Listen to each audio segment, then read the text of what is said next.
Сегодня будет видео о сухом голодании, видео для тех, кто интересуется этой темой. И до конца видео мы обсудим комментарии и будет полезная информация, так что смотрите до конца. Кто первый раз на канале, хочу коротко сказать, что меня зовут Наташа, мне 58 лет пока еще. И я хочу обсудить некоторые детали. Я уже пятый год, почти 5 лет занимаюсь еженедельным 36-часовым сухим голоданием. И вот нюансы мы сегодня с вами обсудим.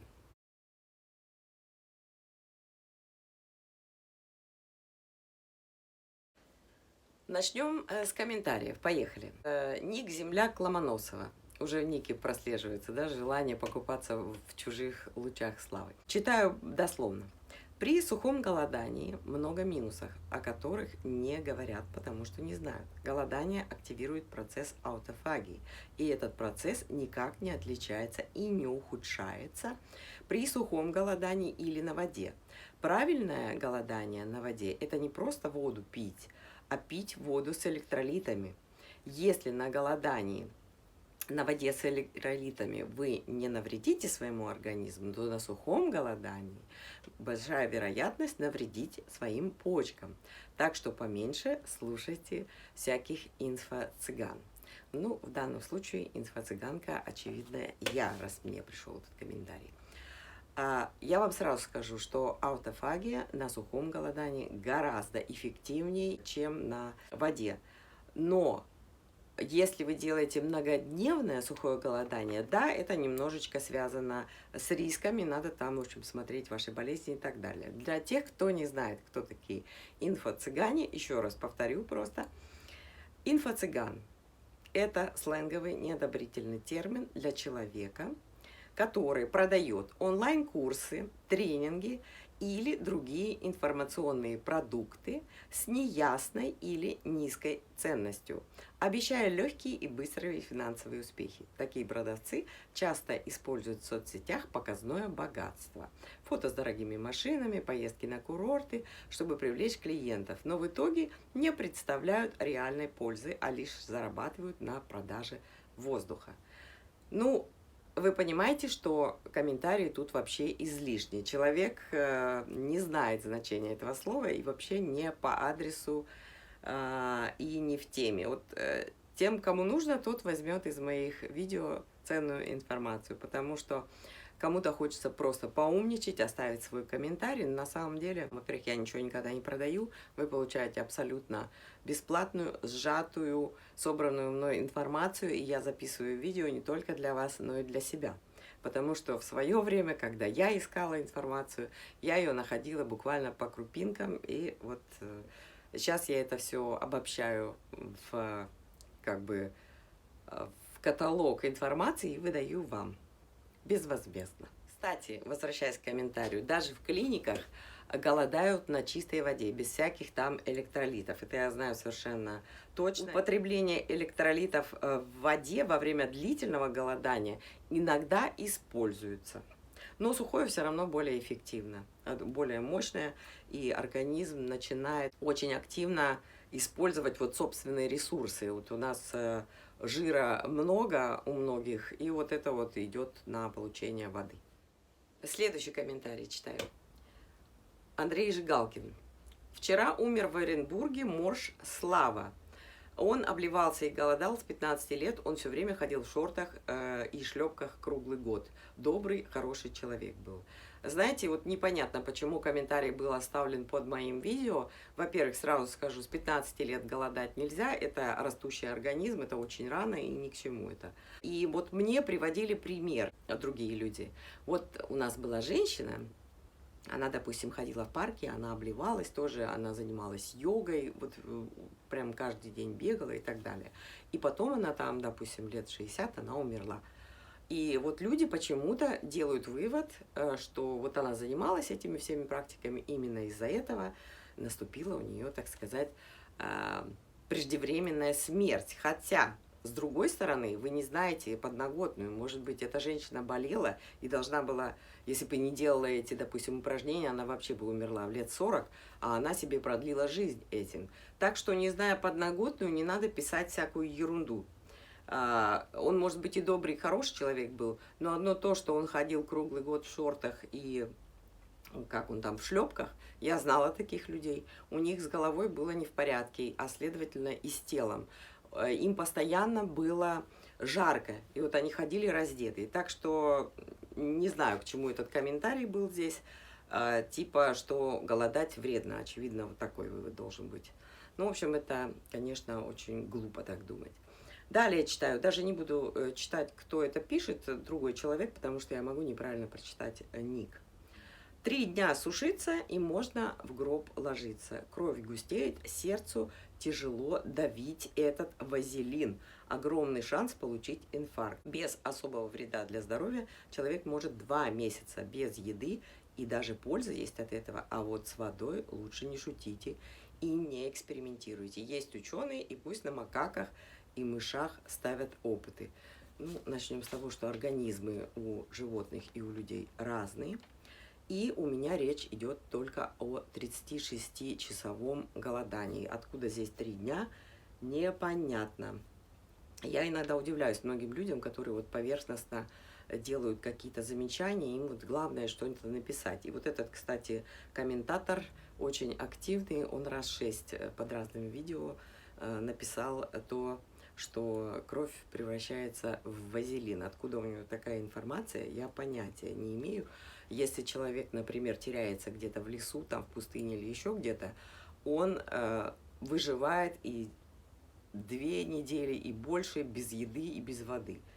Так что не настолько примитивен наш организм, чтобы думать, что за 36 часов загустеет кровь. Ну, это просто биологию надо было лучше учить. Далее.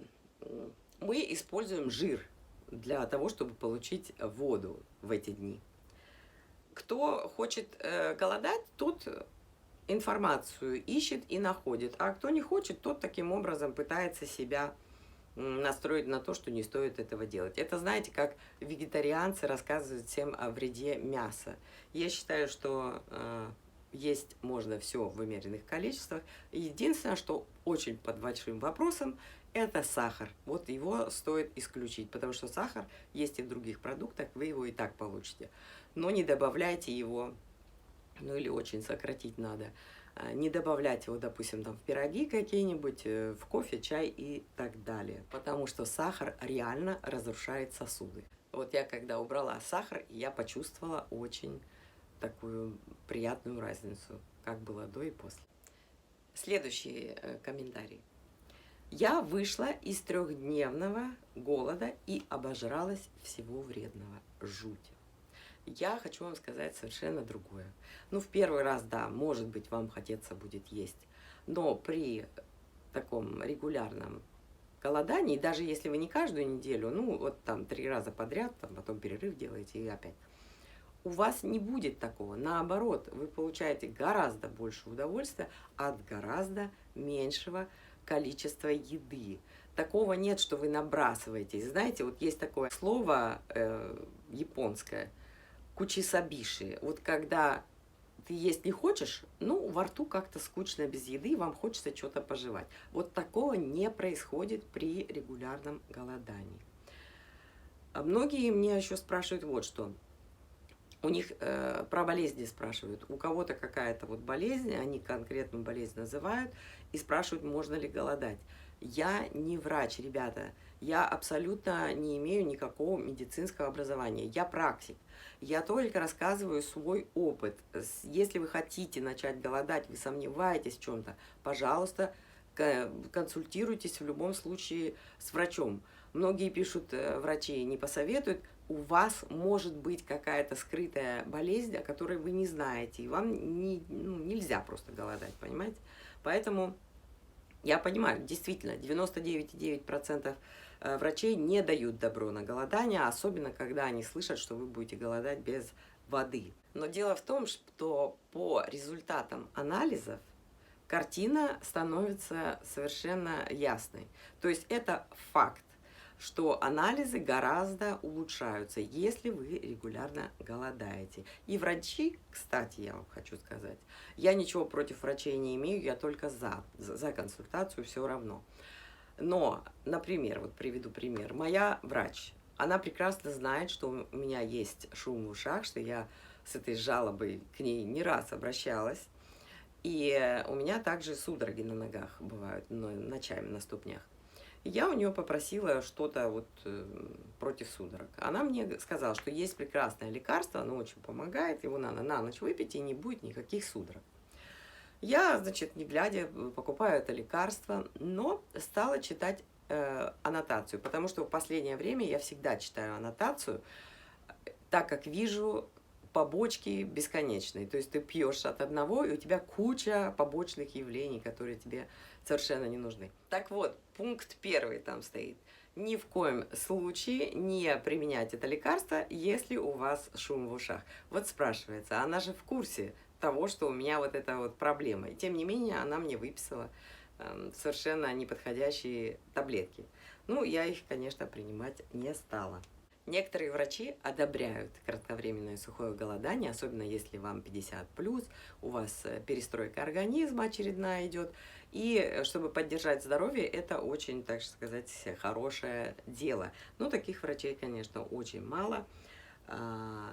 Но все равно обязательно я просто настаиваю на том, что консультируйтесь с врачом. Возможно, есть что-то, что не даст вам возможности так голодать, может быть, вам просто нельзя. Сама я, конечно, этого не делала, я это открыто говорю. Я уже поставила врачей перед фактом, что я перестала выписывать таблетки от мигрени, потому что мигрень у меня прошла сразу же.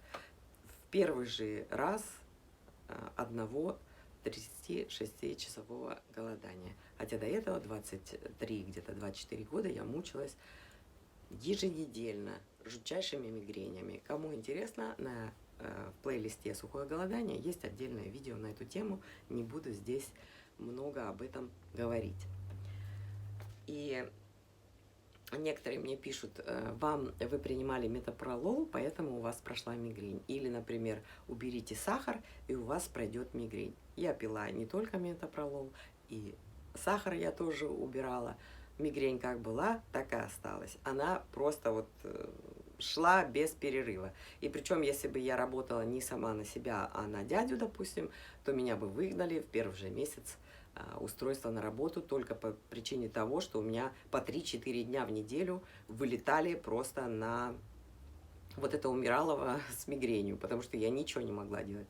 И, кстати, вот кто говорит, что кровь там густеет и так далее, когда у меня мигрень, а она бывает, как правило, по 3-4 дня, и она внезапно возникает, вот ты просыпаешься уже с мигренью. Так вот, во время мигрени я не могла ни пить, ни есть. Вот вам и получается вот это вот сухое голодание по 3-4 дня у меня было вынужденное. Вот такие вот дела. Надо как-то немножко анализировать вот какие-то события в жизни и выводы какие-то делать, а не писать просто голословно чьи-то выводы, там, я не знаю. Да, я все время рассказываю про то, как я себя чувствую, вот про шум в ушах. Он у меня никуда не делся, он у меня только усугубился. То есть он все громче и громче. Вот такое впечатление, вот я вам сейчас рассказываю все, я его слышу. Как будто бы на мне надеты наушники, и там идет какой-то такой, вот знаете, не шум и не писк, и не треск, а какой-то тон такой электрический, как будто вот какой-то прибор работает. Я обошла всех врачей, мне сделали анализы и не выявили ни одной причины, по которой может быть этот шум. Причем при этом у меня очень тонкий слух, я слышу все, и плюс сверху вот накладывается вот этот вот звук. И он мне, конечно, мешает. Мне выписали мануальную терапию 3 раза, в школе мне заехали мечом по лицу, и, значит, у меня немножко сдвинулась челюсть. И, в общем, была такая версия, что если ее вставить как-то обратно, шум пройдет, либо это от того, что мне вставили мосты, и типа у меня дополнительная, в общем, нагрузка на челюсть, и я уже сплю в капе, и ничего абсолютно не помогает. Еще что.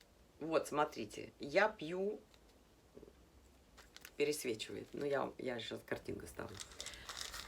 120 капсул вот в этой вот, значит, банке. Я купила 3 штуки, потому что везде написано, и я слушала отзывы немцев, что когда они пропили курс по 2 таблетки в день, ты пьешь магнезиум с витамином В6. У них, у многих прошел тиннитус, и даже у некоторых, если не прошел, то очень-очень сильно уменьшился. Я, конечно, сразу же заказала эти медикаменты. Я пью уже тоже 3 месяца. Ничего не помогает пока что. Но у меня еще, это не закончилась половина, и еще одна бутылка такая. Посмотрим. Я спросила у врача, она сказала, да, ничего плохого от этого не будет, попробуйте. Была у другого врача, и она сказала, пропейте до конца, если ничего не поможет, то приходите на гипноз. Есть такие отзывы, что 1 час гипноза поможет мне снизить вот этот шум в ушах. Ну, посмотрим, в общем. Я так и сделаю. Я сначала допью их до конца, а потом пойду, наверное, на гипноз, если не пойдет. Еще часто пишут, что 36 часов в неделю это вообще ни о чем, 42 часа уже лучше, а 2 недели еще лучше. Я никак не могу с этим согласиться. Мне очень помогает 36 часов. У меня, кстати, чаще получается по 42 часа. Само так получается, я не специально это делаю. Но 36 часов вполне достаточно. И, на мой взгляд, это гораздо лучше, чем 24 часа, о которых тоже меня спрашивают. Это от завтрака до завтрака, допустим. Автофагия начинается через 24 часа. Она включается, а вы в этот момент, получается, выходите уже и начинаете завтракать. А на 36 часах вы еще целую ночь чиститесь. И чиститесь еще на следующий день, потому что вы не едите вредные продукты, вы едите легкую пищу, много пьете, и так что этот процесс очищения продолжается. Кстати, во время голодания ты чувствуешь не только физические улучшения, но, кстати, вот мозговой деятельности. Мысли четкие, конкретные, ясные, концентрация хорошая, нет суетливости, нет вот этой не такой, знаете, нервозности ненужной. Ты становишься спокойным и сообразительным. Вы, может быть, и раньше были спокойны и сообразительны, но вот после практики все обостряется и улучшается. И вот что я вам настоятельно всегда как бы советую, да, обязательно в день сухого голодания фиксируйте свои мысли, идеи на бумаге, в телефоне, где хотите, так как вы можете их потом забыть. А это ценная информация бывает, особенно если у вас свое дело, и вот прям ценные мысли приходят. Я, например, часто вот когда иду, у меня вдруг в голову приходит, я голосовые в телефон записываю. Почему голосовые? Так как мысль идет четко, гладко, с правильными такими ассоциативными примерами, выражениями, и вот потом вы это можете использовать, когда вы выходите из голодания. И еще я вам советую, что в этот день, конечно, лучше заниматься творчеством, а не какими-то новыми активными делами. Вот лучше именно что-то писать, рисовать, не знаю, вот какие-то творческие дела делать. В общем, сами смотрите, может, вам что-то другое пойдет, но я вот смотрю, что творчество у меня в этот день как раз гораздо лучше идет. Так, кто-то любит интервальное голодание, и они настаивают на этом интервальном голодании. Я уже говорила, что я не могу интервальное голодание, я хочу есть. Но раньше, например, я вот шла в школу в 7 часов, я не брала с собой ни воду, ни еду, ничего, я ничего не хотела есть. И только по возвращению домой, а возвращались мы долго, болтали и так далее, там стояли, где-то часа в 3 только у меня был первый прием пищи. И, кстати, есть люди очень много пьют, я совершенно пью мало всю свою жизнь. И чувствую себя хорошо. Может быть, поэтому мне вот и подошло так хорошо это сухое голодание. Вот мой сын тоже уходит, он уходит рано, в 7:20 он уходит, и он, пока придет домой, тоже где-то в районе 3 часов, и только первый раз начинает есть, и пьет он очень мало в школе, потому что он говорит, я не хочу.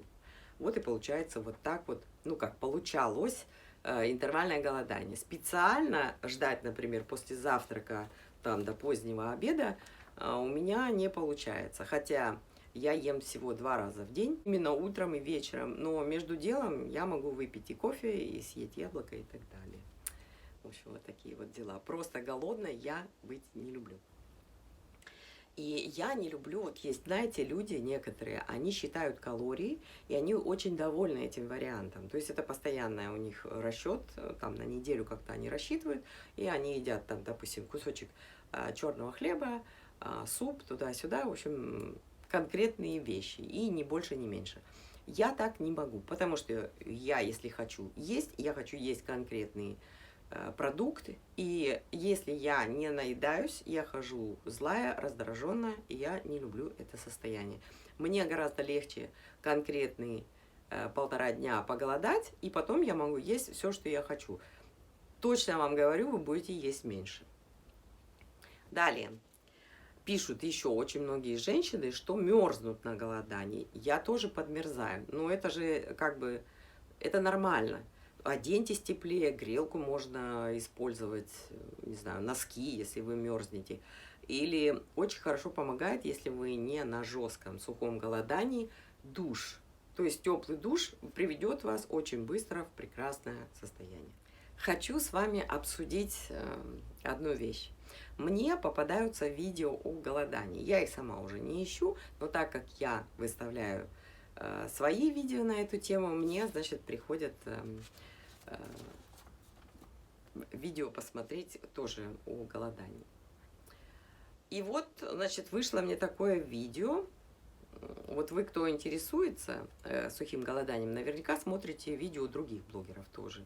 И вот обращайте внимание на то, что после голодания человек должен выглядеть хорошо, так как ему этот процесс пошел на пользу. Я не имею в виду красиво выглядеть, люди не все красивые, но он должен выглядеть хорошо, а не из последних сил, знаете, что такое впечатление, что он вот-вот умрет, у него нет ни энергии, ничего.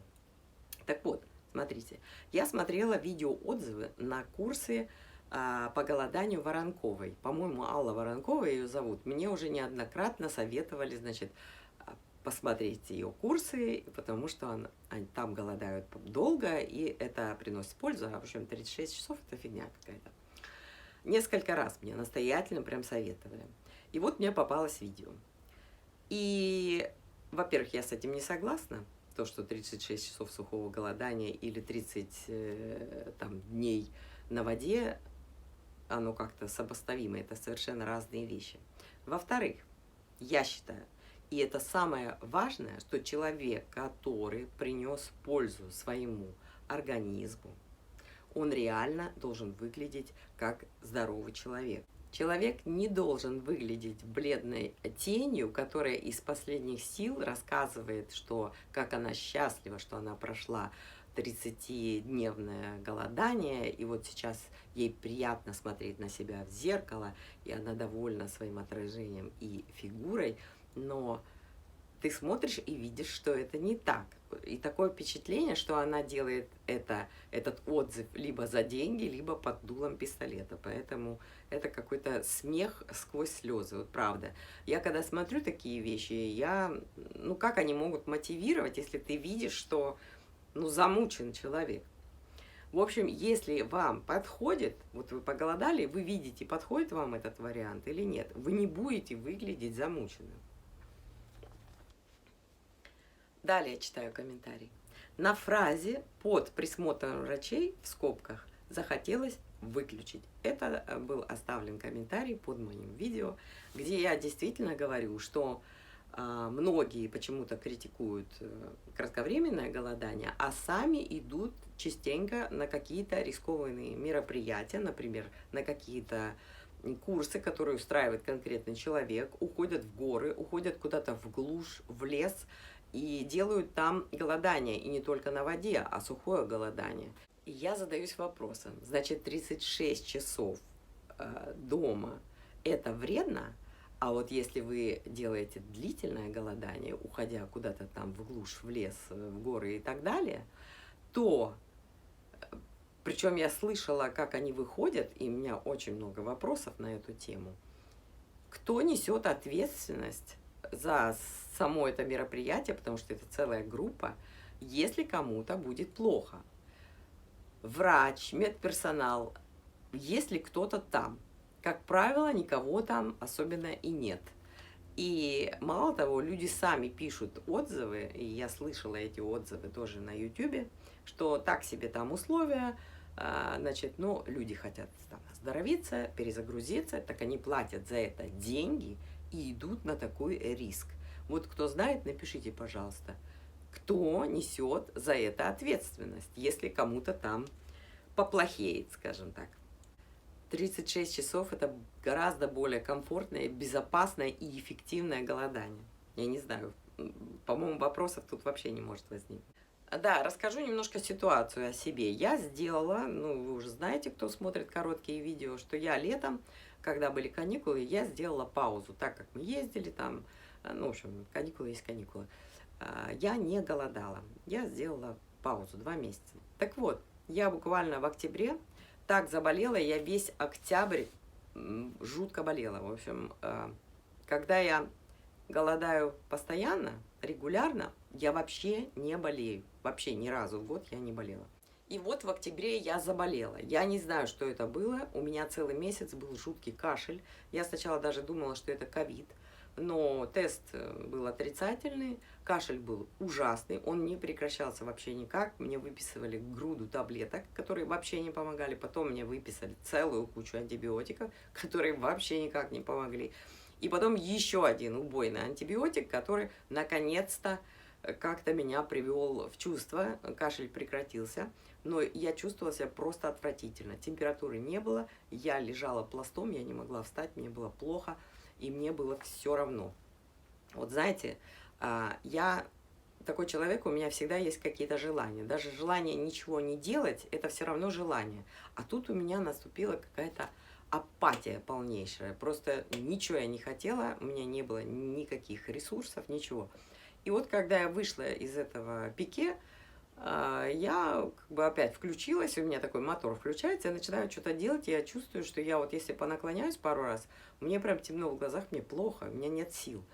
И тут я поняла, что я ни в коем случае не хочу быть беспомощным человеком, потому что мне не удавалось ничего сделать. То есть я чуть-чуть что-то могла сделать, и все. Знаете, как старая бабка, которая чуть-чуть что-то поделает, уже сил у нее нет далее. Так вот, это продолжалось недели 2, прям очень активно. И я поняла, что нет, я не буду делать больших пауз, я буду постоянно практиковать вот это сухое голодание, потому что я тогда, у меня и силы есть, и, в общем, ясный ум и так далее. В общем, вы поняли. Кстати, кто интересовался, жива ли я там здорова, вот я вам рассказываю. Жива я, здорова, мигрени, вот кто говорил, что она вернется, вот как я 5 лет тому назад первый раз поголодала, мигрени все это время не было. И головной боли тоже, кстати. Далее, кто боится похудеть? Вот мне пишут, сильно ли я похудею на голодании. Вот я отвечаю, вы же будете после 36 часов голодания все равно кушать, вы всю неделю едите. Поэтому вы в любом случае наберете вес. И вес будет снижаться очень так мягко и комфортно. Но если вы не хотите снижать именно вес, то вы можете и есть как бы поплотнее потом, не знаю. Но я вам хочу сказать, что когда организм очистится, когда вы голодаете, он очищается и восстанавливается. И он сделает так, то есть природа сама сделает так, что вы будете иметь вес, который вам нужно иметь.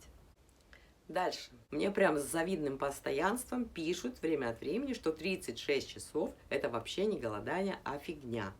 Вот я вам уже говорила, что короткое голодание за раз вылечило мою многолетнюю страшнейшую мигрень. В моем случае эти никчемные, как многие считают, 36 часов совершили революцию в моем теле. И вообще очень много приятных метаморфоз происходит.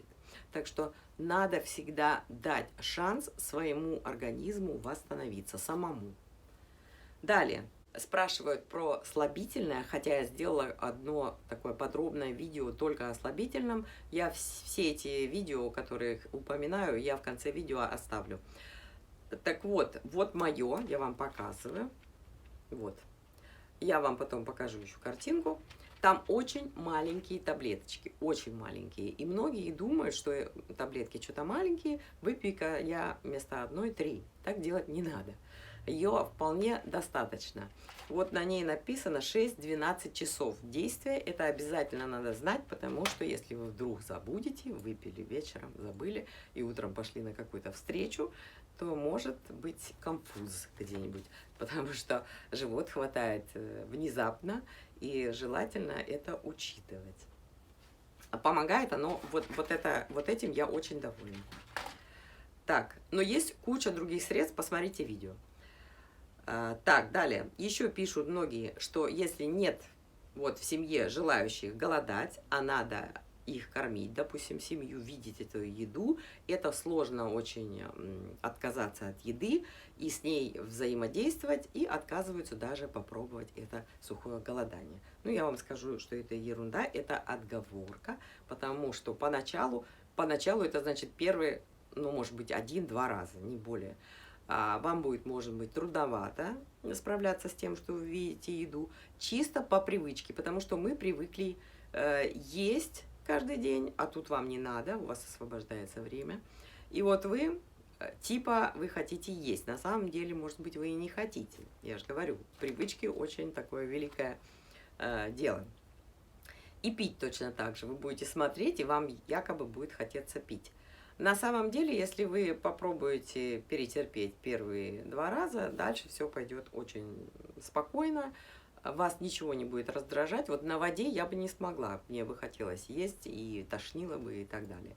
На сухом голодании не возникает такого эффекта, вы спокойно готовите, вы спокойно вот эти все запахи нюхаете, и ничего, никаких отрицательных эффектов не происходит. Далее, что я вам хотела бы посоветовать.